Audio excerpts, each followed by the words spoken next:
afternoon, everyone. Good to see you all. Just looking at the chat, we've got people from all over. It's great to see you all. Give me a yes in the chat if you're looking forward to this today. I'm going to tell you a little bit about me shortly, but just give me a yes in the chat if you're looking forward to this. Awesome. It's a great topic. So, um, over the next 30 minutes, 30, 40 minutes or so, I'm going to be sharing with you a number of strategies that are going to help you fix your attention in this distracted world that we live in. But before we do that, before we jump into this, I'm going to ask you to do something right now. Because if you do this one thing, it's going to help you be more focused as you're going through this time with me. And that is, if you have any other applications open, put your phone on Do Not Disturb. Shut down some of those 30 Chrome tabs you might have open. Just give yourself some focused time, because as you're going to discover, we are creatures of distraction, and the world is set up to distract us. So as much as you can for the next 30, 40 minutes, just try and get yourself into a place where your environment is set up so that you can be focused. Now, I'm going to be sharing with you 3 specific strategies today that you can put into practice immediately. And if you actually follow through on this, I can pretty much guarantee you within the next week or so, you're going to find your levels of focus, your ability to sustain attention, improve. So with that said, I want to start with a question, actually. I want you to think about your own life right now and just answer a really simple question, which is this. On a scale of 1 to 10, how distractible do you feel? So if you're up at a 10, that means you probably lack a lot of focus. You find you get distracted easily, and maybe it's kind of hard to figure out what is the right thing for me to be doing at any point in time. 1 is the other thing. So if you're down at a 1, you're really focused. You probably don't even need to be here, to be honest. Well, you might take a few things away anyway. So actually, I'm seeing the numbers coming through. We're right up at the top there. I'm seeing a lot of 7s and above. We've got some 4s. We've got 5. We're kind of spread much more up the 7 plus. We've got a few 6s in there as well. Great. Okay. That lets me gauge the room. Now, I asked that question because I'm going to tell you a little bit about me. And give you some context into why I'm sharing what I'm going to share with you today. I'm in my 50s now, but back in the early 90s, this is probably about 1993, I had this kind of reputation. I actually got into what I do today through memory improvement. I'm a natural procrastinator. My focus is naturally all over the place and generally very distracted. And these were traits that I've always had. Now, in the early 90s, I got this reputation for having a really bad memory. Like it was appalling. I was actually an actor for many, many years. Later on, I got into technology and product, and I ran a training and coaching business for the last 30 years or so.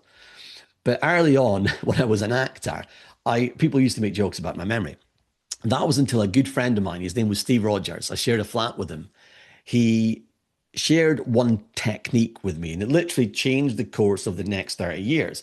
It was a memory technique, and he basically gave me 20 words to remember. I remembered about 4. He shared the technique, and I did all 20. It kind of blew my mind. But what I later found out is that it wasn't that my memory was bad. It was that I had an inability to really focus. And that's something I've worked on over the last 30 years. Now, actually, after I learned to use the memory techniques, long story short, I ended up creating this game show. And maybe some of you might even remember it if you're of a particular age. It was called Monkhouse's Memory Master. You can see Bob Monkhouse there in one of the pictures. And that went out in 1995. In fact, does anyone remember Monkhouse's Memory Masters? It was a TV show, BBC, 8 million people. Yeah, you do. Okay. Ironically, no one ever does, but I can see there's a few people saying yes to that. No, I don't remember. Most people will not remember this, or maybe you weren't even born. This was a long time ago, but it threw me into this world of memory. So over the last 30 years, I've written a lot of books about memory techniques and about focus and about your ability to manage state, which is which is a massive impact on focus and attention. In 2019, I did another TV show. It was called Can I Improve My Memory with Valerie Singleton, for you, again, of a certain age, you remember Blue Peter, Gokwan, Joey Essex. And I'd essentially train them up in memory techniques and they'd compete against each other. I also, back in the 90s, when I started doing this stuff, I got roped into the World Memory Championships. Someone called Tony Bazan, those of you who have ever mind mapped before. Tony Bazan was the originator of mind maps. And so he encouraged me to compete in the World Memory Championships. Again, long story short, I ended up getting ranked third in the world as one of the first Grand Masters of Memory. Crazy title, but it's a real thing. And so essentially, over the last 30 years, my focus has been on a few things. One, how can we, especially in the worlds we live in today, become more focused? How can we become less distracted? One of the things is obviously how can we improve our memory, remember more stuff that we can actually use in the world. And later on, I started to get into the world of coaching. So a lot of my work is actually one-to-one. I work with people one-to-one, but I do a lot of this kind of training as well. So there you go. A little snapshot of me gives you a little flavor of maybe why I'm here today. So before we get into the techniques, it's useful for us to understand a little bit about distraction for us as humans and how that kind of works, but also how the game is kind of set up against us. So I'm going to just briefly share 4 key pieces of research that kind of bring a lot of this stuff to life. The first one kind of blew my mind when I read about it. And this is from someone called Ian Felbercorn. This was back in 2018. So what's that, about 8 years ago now? And they did some research on macaque monkeys and humans. And what they discovered is that as humans, we go in and out of attention 4 times every second. Just think about that for a minute. 4 times every single second. Right now, your brain is scanning the environment to see if there's something more important it should be paying attention to. Now, look, this is really useful if you step on the road. Oh, there's a car coming. It's just saved my life. But it's not so useful when you're looking at the screen here and you've got 30 Chrome tabs open, you've got WhatsApp in the background, you've got your email over there, you've probably got Teams or Slack or whatever else. You've got this thing going off. And so our brain is constantly trying to figure out, is that important? And so we're constantly getting distracted. So we are literally built to be distracted. So this is not a great thing. Second, let me ask you a question. Who here would consider themselves a multitasker? And so if you're a multitasker, you've probably got a bunch of Chrome tabs open. Again, you've got a number of applications. Give me a yes in the chat if that is you. Not anymore. Yes. We can see a lot of yeses. Some used to be's in there. Okay. Not a great one. Yeah. And so there was this 10-year study. It was at the Stanford Memory Lab. And what it was actually a meta study. So they brought together lots of research over the period of 10 years. And some of the key findings from that research were this. One, if you are what we'd consider a heavy media multitasker, so this is when you're working your screen, you've got loads of things open, you've got different things on your phone, etc., then it's going to significantly impact your working memory. So this is your ability to focus, to sustain attention, not be distracted, but it's also going to impact your longer term memory. They found this out as well, which is a little bit surprising. But that's probably not the worst part. If you're a heavy media multitasker, they also discovered that it's much, much harder to identify what is the signal from the noise. Now, what does this mean? Well, what's the most important thing I should be doing right now? It becomes much, much harder to do that. But it's not even just when you're looking at a screen. They actually took these people and they stuck them in a room with no distractions, with only one task to do, and they still had issues with working memory. And so this stuff kind of follows you around. It gets a little bit worse. I'm sorry. There's a cost to all this stuff. There was a researcher called Gloria Mark. She's got a bunch of books out there. She's written over 200 articles over the course of about 20 years. And there's a few numbers that have been thrown around. You might see them on social media from time to time. Back in 2004, they were looking at attention.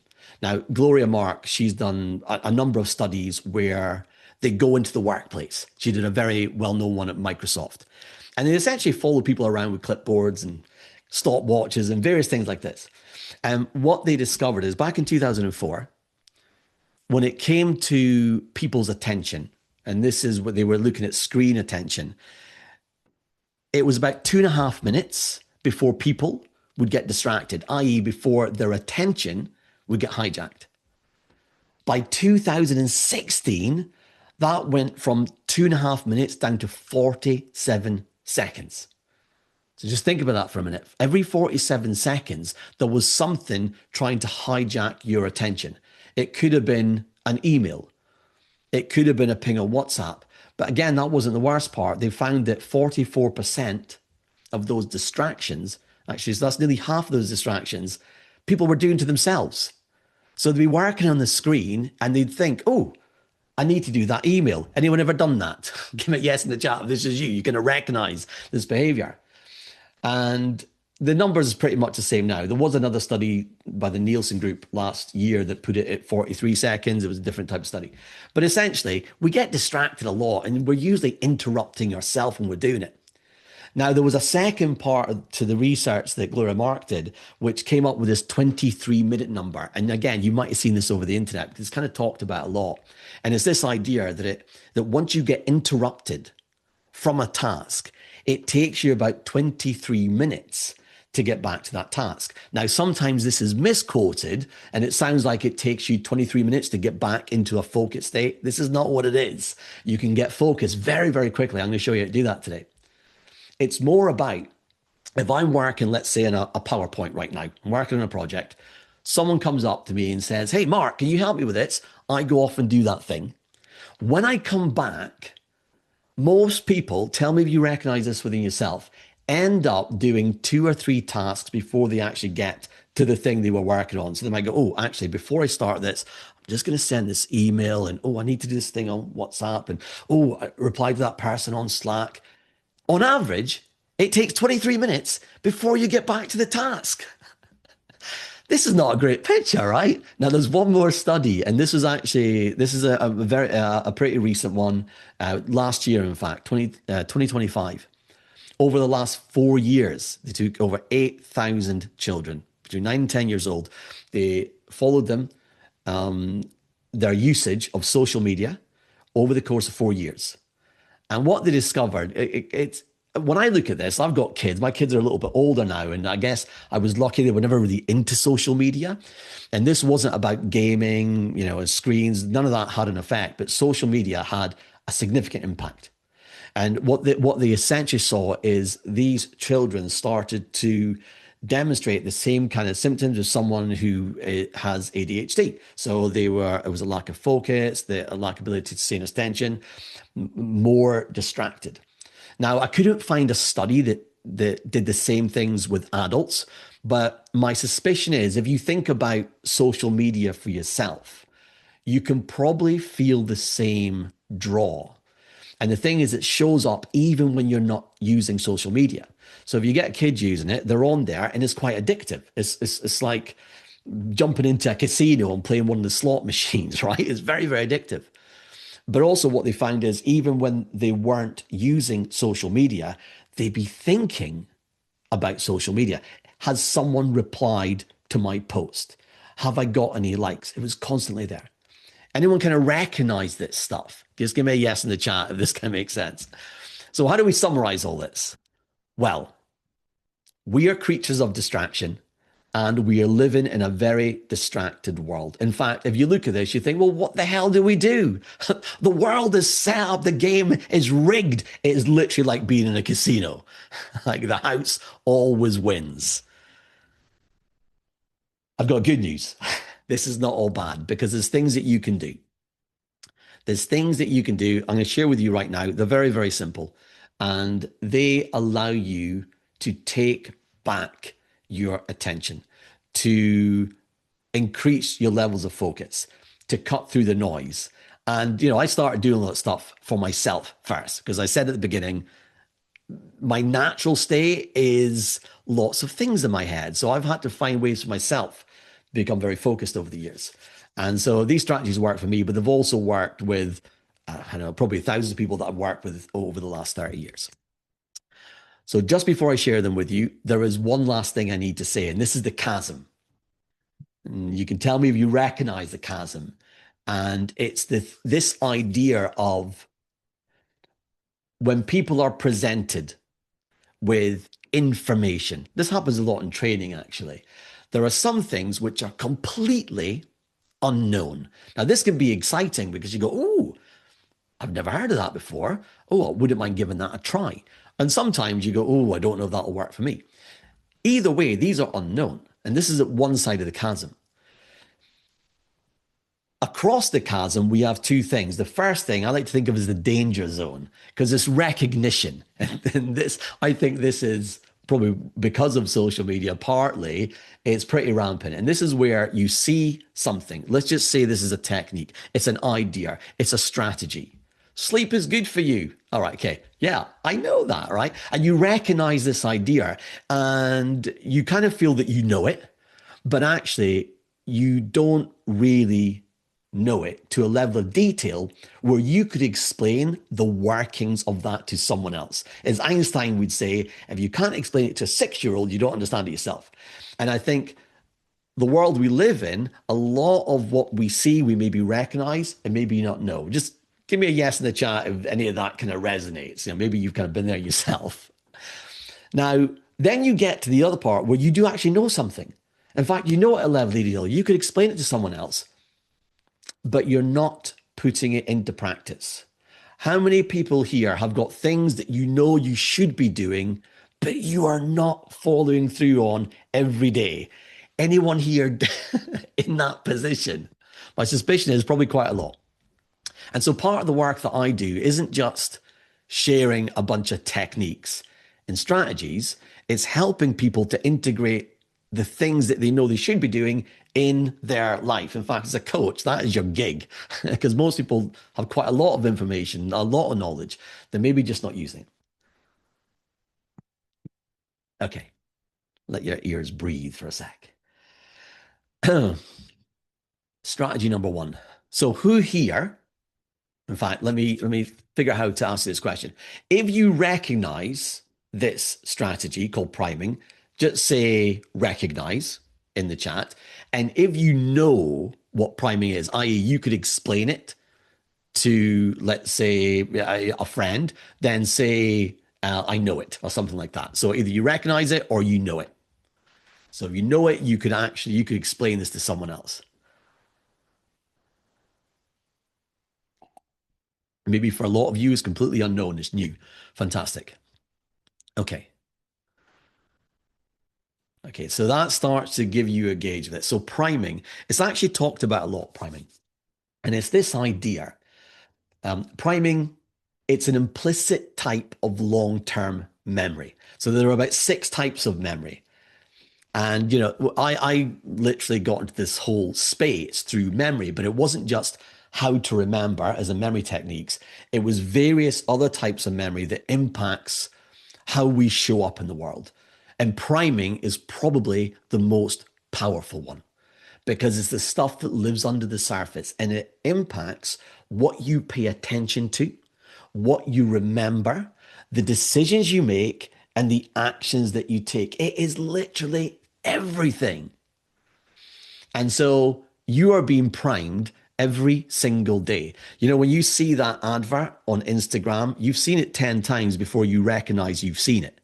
You've been primed. And so there's a reason that, if you're in marketing, you understand that stuff, by the way, because your job is to prime people. There's a reason you buy a particular brand because you've been primed.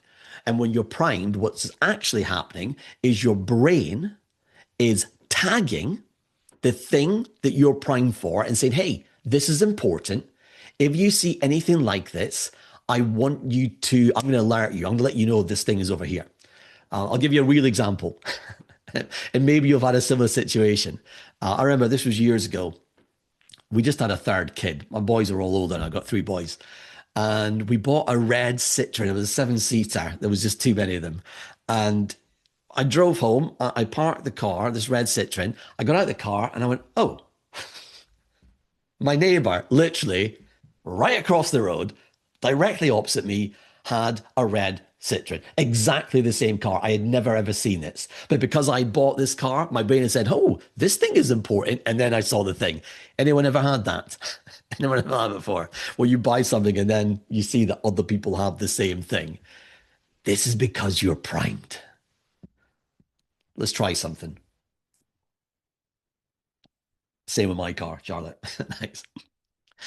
Um, I'm going to give you a little task to do in a second. And so when I say go, I'm going to ask you to do one thing. Now, this works really well if you're in a place that is unfamiliar to you. If you're in a place that's familiar to you, we'll see how it goes. So here we go. You got 10 seconds. When I say go, I want you to look around the room and I just want you to observe. Don't remember, don't try and remember, but just observe as many things that you can see that are shaped like either a square or a rectangle. 10 seconds, go. Look around the room. What's shaped like a square or rectangle? Don't try and remember it. Just look around the room. What can you see? What can you see? How many things? How many things? Great. Okay. Stop, close your eyes. Now you have to play along with this, otherwise it doesn't work. I mean, I don't know. Maybe you're closing your eyes, maybe you're not, but close your eyes right now. And with your eyes closed, don't open them. I want you to say out loud or in your head to yourself as many things as you can remember which are shaped like a circle or an oval. Okay, now if your eyes are closed, and you're thinking circle and ovals, there's probably a bit of a gap because you were expecting me to ask you to recall squares and rectangles. And now you're going, oh, what's shaped like a square? What a circle and oval. So now, keep your eyes closed. Now try this, just for yourself. And obviously I can't hear you, but say to yourself, remind yourself, what was shaped like a square or a rectangle? What can you remember? Just with your eyes closed, just see how many come to mind. I'll just give you a second to kind of play that through for yourself. Now, usually people will get 5, 6, 7, 8, 9, 10, and they'll kind of go on and they'll get a list there. Now, open your eyes, look around the room, and say out loud as many things as you can actually see that are shaped like a circle or an oval. So immediately I can see on here, I've got this here, it's a circle. I can see my glass, the rim is a circle. I can see the bolt top is a circle. I can see a little circle over there, which I've got this thing that my phone sticks onto. I've got a lightsaber over there. It's got a circle behind the top. Weird. I could literally probably name about 20, 30 things which are circles. And so what does this tell you? In fact, if you think about this for yourself, answer this question. What does this tell you about priming? What's the insight here? I primed you to see squares and rectangles, so that becomes your life. That becomes the signal. Like everything else, you didn't notice. You didn't notice the circles and ovals. But when you start to look, you start to prime for circles and ovals, that's what you start to experience. So this is a bit of a metaphor for life. Whatever you are primed to pay attention to becomes your experience. Now your brain tags this and goes, oh, this is important. By the way, you remember more. Now, if this was something else, it might impact your decisions and therefore it's going to impact your behaviors. So there you go. This is priming. It's super powerful, but it's actually quite a simple concept. So how do you prime? In fact, take a guess at that. How do you think you can prime yourself? And, if you got an answer to it, pop it in the chat. How can you prime yourself so that you start to decide what you want to pay attention to, what the most important thing is? How can you prime yourself? There are a number of ways. You can prime yourself physically. So I used to be an actor, and one of the things I used to do is have a little routine which would be a physical routine, which would get myself into a particular character. It would get my energy up to a different level. I did a lot of stuff in the West End. I remember playing a role at the National, Singing in the Rain, Cosmo O'Brien. I did a lot of singing and dancing. So I had to get myself into character. So I would do that by priming myself through physicality. But there's probably a quicker way to do it that you can use in the world. Write it in my calendar. Yes, that's definitely a way to prime. You write something down, you give your attention to it. If I was to probably pull out the simplest way you can prime yourself, it's to ask the right question. Specifically, ask yourself an optimistic question. Because when you ask yourself an optimistic question, you put your mind into an optimistic state, which is more solution focused. So you could prime yourself to procrastinate. You could absolutely do that. But if you want to get prime yourself in a way that's going to help you move forward, help you get more focused, help you pay attention to the things that are important, make better decisions, take better actions, then use optimistic questions. So you move from, let's say, why is this happening to what do I need to do or how do I make this work? Try this for yourself right now. Ask this first question. So we're at Thursday right now. End of play tomorrow. What are you committed to achieving by the end of this week? By the end of tomorrow? Like, what's the one thing? This is not a to-do list. This is just one thing that you are absolutely committed to achieving no matter what. And it could be something very small, or maybe it's something more significant. What is that for you? So Sheila's got clearing 10 items in my inbox. That's great. Now, because Sheila's priming herself for this, and if Sheila brings this to mind, that's going to become the focus. So it becomes much more likely this thing will show up. Mow my grass, put away the laundry. Maybe some of those things you might even procrastinate around, right? If you prime, you're less likely to procrastinate. Now, you can use priming for anything. Let's say you want to read more. You think, oh, reading might be good, but you're not reading. Before you read something, or maybe this could be something you've got to read at work, for example, you ask yourself, what's interesting about X, this paper, this book, whatever it is, this article? Now, initially, your brain might go nothing. Okay, so you got to get playful. You go, okay, what could be interesting? And you pick something out. And once you find something, that's going to prime your brain. And you might say, what do I think this is about? Again, that's a great priming question. What am I grateful for? You've heard that question before. If anyone does any review or any journaling, what am I grateful for primes your brain to become aware of what is good in your life. So if you prime yourself consistently for the next, let's say, 7 days, the next 30 days, and you just pick out one thing that you're grateful for, your brain goes, oh, wait a minute. So I see what you're doing here. You're saying that things you're grateful for are important to you. Well, don't worry about that. I'm going to show you other things. You don't even have to ask the question because now you're primed. How can I solve this? So rather than why doesn't this work? How can I solve it? So we prime our brain. Strategy number one. That's it. Learn how to prime. And you prime by asking good questions. And then you want to make that a habit. Who here is a procrastinator? Give me a yes or no in the chat.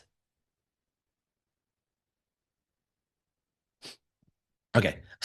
Quite a procrastinator. That's great. Here is my model for procrastination. It goes something like this. Procrastination, if you really break it down to its most simple form, it's about pain and pleasure, right? There's these two forces. Let's real example. There's a project. Let's say I'm doing a workshop in a couple of weeks' time. So let's say right now it feels a bit painful to start. And maybe it feels painful because it's big and complex, maybe uncertain, maybe there's a level of stress around it, for example. If there's pain, chances are I'm going to procrastinate. So I jump onto Instagram and I go, oh, it's a bit pleasurable initially, but then I end up doom scrolling for an hour. I'm like, what am I doing with my life? Okay. And it's painful, but it's not as painful as the project. So I still don't start it. And I go, you know what? I'm going to pop out because it's 3 weeks from now. I can do it later. And I go see some of my friends, and that's a great time until it's the week before or the day before, or a few days before. And I'm like, I have to do this thing. Who recognizes this? And you know what? It doesn't matter anything else. It's probably going to be less painful. And even if it's pleasurable, the pain will outweigh the pleasure. And I've got to do this thing. Who's been in that situation where you leave things to the last minute? And that's what motivates you to do the thing, right? Okay. So, true or false? The idea of starting is painful, but after you get started, it's easier. True or false? Answers in the chat. True, not always. Yeah, you might have some of these really painful things, but even when you start, you're like, oh, and you procrastinate. But generally speaking, once you get started, it's easier. So, second technique. This is based, I'm just going to give you the answer to this. I'm not going to go into a lot of detail, but it's based on the work of Mahai Csikszentmihalyi.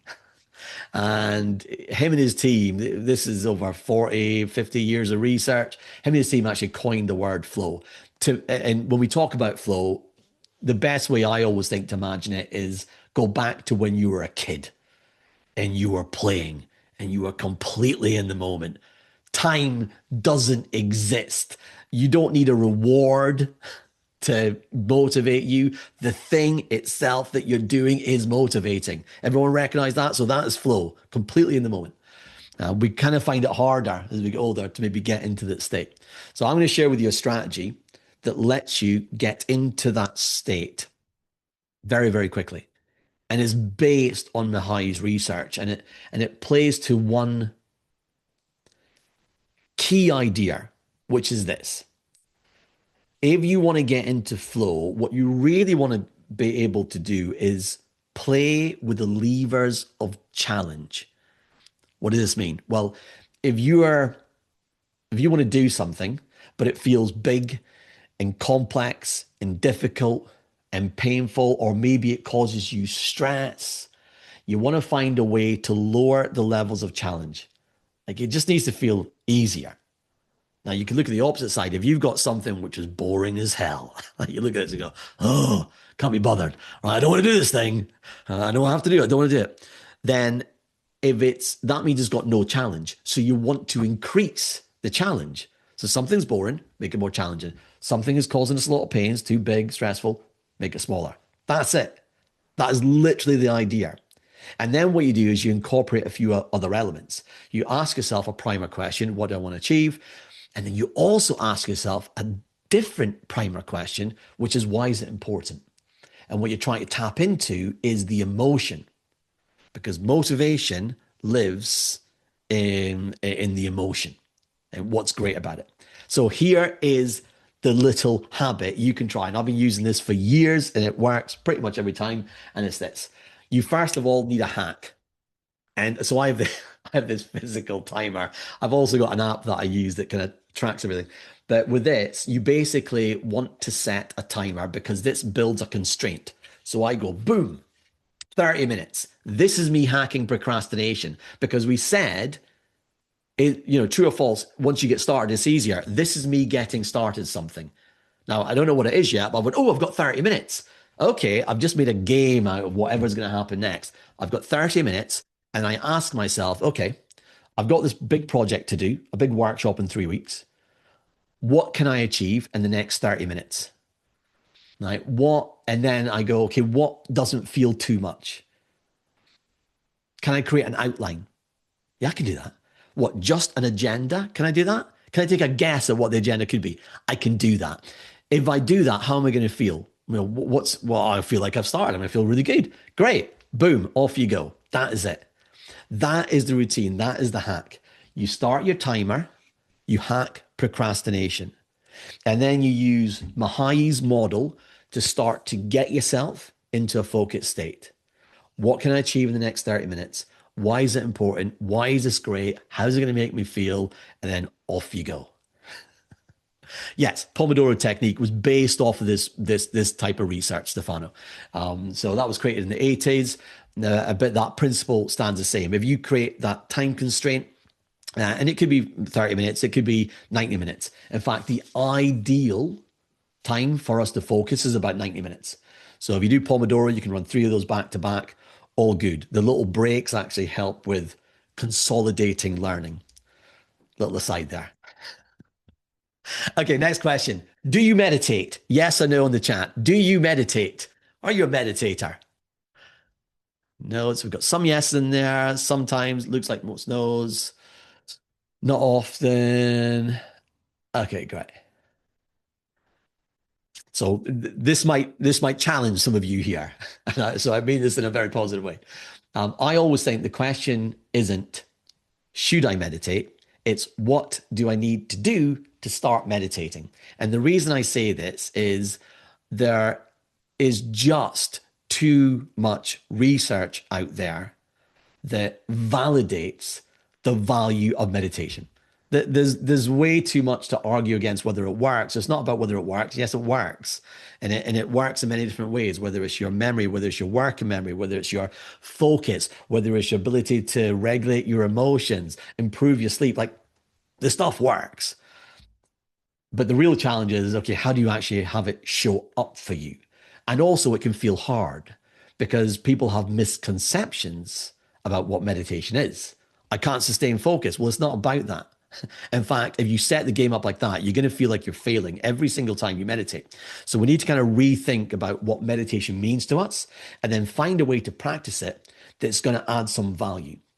So I'm going to tell you about one piece of research because this is something I read back in 2013. And, I was always a bit, I guess as a kid, I got into hypnosis when I was 13 years old. I wanted to control the minds of my friends back in Aberdeen. I went to a school called Summerhill. I later found out that it doesn't work that way. I was really gutted. All hypnosis is self-hypnosis. I was like, oh, damn, okay. Anyway, that kind of led me into meditation. So I've always meditated since I was a kid, back since I was a teenager.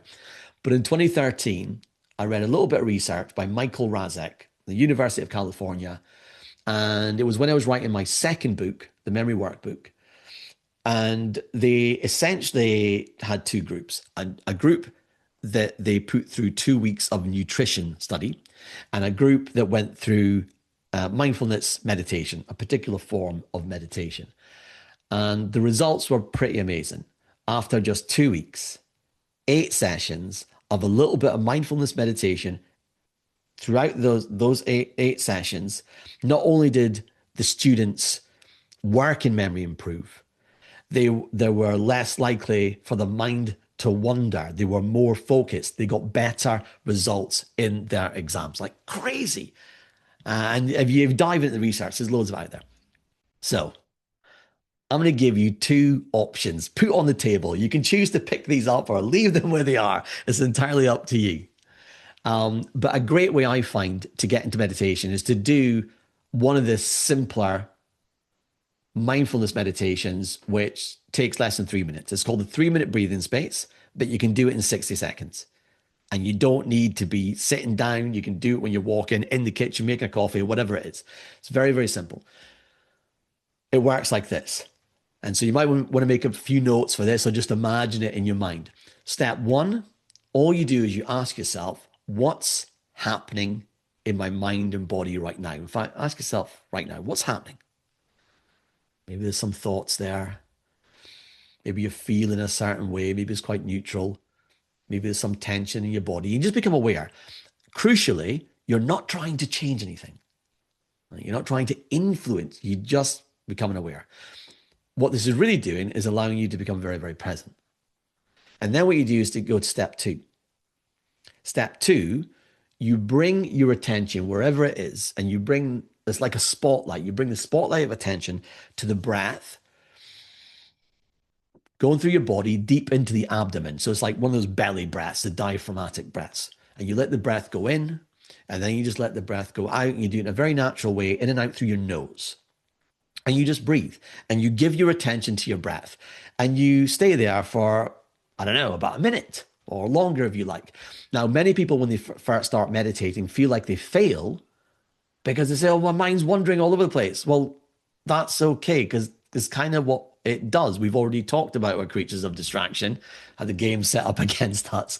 What we're trying to do is rewire ourselves here.